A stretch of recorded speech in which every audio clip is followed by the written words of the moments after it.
आज बनाने जा रहे हैं हम ये फ्यूजन रेसिपी।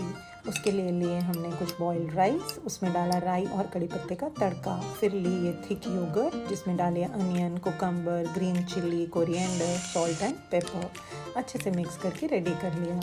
फिर लिए हमने ये ओनिगिरी मोल्ड्स जिसमें डाले हमने 2-2 चम्मच राइस और फिलिंग के लिए जगह बनाते हुए उसमें डाली 2-2 चम्मच फिलिंग और इसको कवर कर दिया हमने फिर से वही राइस से। फिर इस मोल्ड के ढक्कन से हमने उसको टाइटन किया।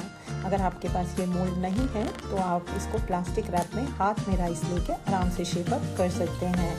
और ये रेडी हो गए सुंदर से ओनिगिरीज।